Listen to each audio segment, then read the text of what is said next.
বন্ধুসকল, আমি যে কওঁ ১ নম্বৰ চাহপাত, ২ নম্বৰ চাহপাত, এই ১ নম্বৰ, ২ নম্বৰ, ৩ নম্বৰ ভুচিমাল, ইয়াৰে ফৰ্মুলাটো কি? আজি মই আপোনালোকক অকণমান বুজাই দিছোঁ। এইখন যে দেখিছে মোৰ JCB, আজি আহি আমি ফুলাবাৰী বাগানৰ ওচৰতে কাম কৰিলোঁ। সেইবাবে ভাবিলোঁ এবাৰ বাগানখনত সোমাই আপোনালোককো দেখাই দিওঁ। দেখিলোঁ যে ইয়াতে চাহ গছবোৰ একেবাৰে পাতবোৰ নোহোৱাকৈ কাটি দিছে।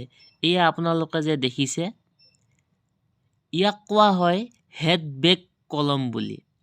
মানে সম্পূৰ্ণ পাতবোৰ নোহোৱাকৈ কাটি দিছে।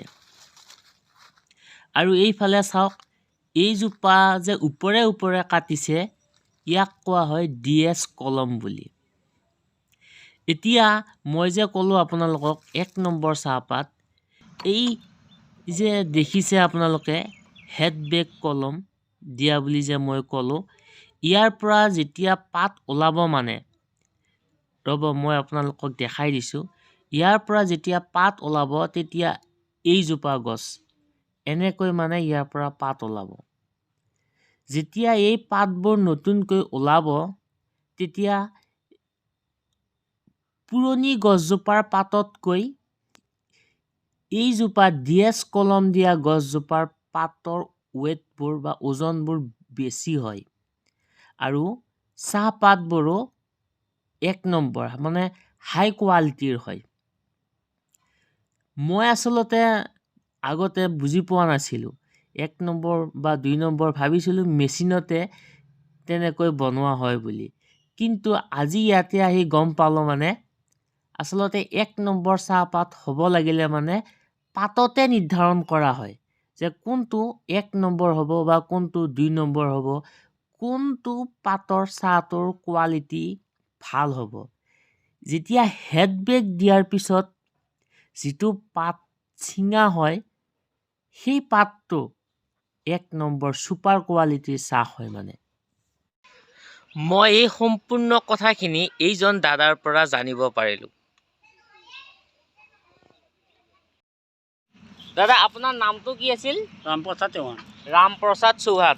আৰু এই গছবোৰ যে এনেকুৱাকৈ কলম দিয়া হয় একদম পুৰা কাটি, এইটো কি বুলি কোৱা হয়? এইটো হেডবেক বুলি কোৱা হয়।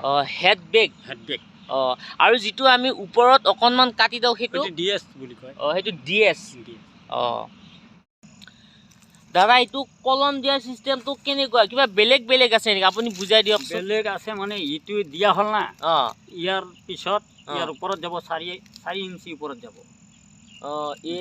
যেতিয়া ইয়াৰ পিছত নেক্সট দিব আপুনি, তেতিয়া 4 ইঞ্চি ওপৰত দিব। আকৌ তাৰপিছত আমি যদি গাছৰ এই নমুনা বা চাইজগিলা বেয়া দেখা পালে আমি একেবাৰে গাঁঠিগিলা চব যিমান গাঁঠি আছে চব গাঁঠিগিলা উঠাই দিম। তেতিয়া ইয়াৰে গাঁঠিবিলাকত কাটি দিয়া হ'ব ন? গাঁঠিগিলা কাটি দিয়া হ'ব। তেতিয়া গাঁঠিটো কাটি দিয়াৰ পিছত ধুনীয়া গাছটো হৈ আহিব। আৰু এইটো বছৰত এবাৰ দিয়া হয়? এবাৰ দিয়া। বন্ধুসকল, বছৰত এবাৰ হেডবেক কলম দিয়া হয়। আৰু যেতিয়াই গছটো এইবাৰ গাঁঠি গুঠাত থুপুৰা হৈ যাব, যেতিয়া থুপুৰা হোৱাৰ পিছত এই চাইজত দিয়া হ'ব যাতে চব গাঁঠি উঠি গ'ল। গাঁঠি উঠি যোৱাৰ পিছত কি হ'ল, গাছটো একেবাৰে পুৰা ধুনীয়া এটা আহি গ'ল। দাদা, আপোনাৰ ইয়াতে কাম কৰা কিমান বছৰ হ'ল? 25 বছৰ মান। 25 বছৰ। বৰ্তমান আপোনাৰ চেলাৰী কিমান? দৰমহাটো আপোনাৰ হেৰি হ'ল 6,060 টকা নেকি? এক মাহত 6,060 টকা। আৰু তাৰ উপৰি আৰু কি পায় আপুনি?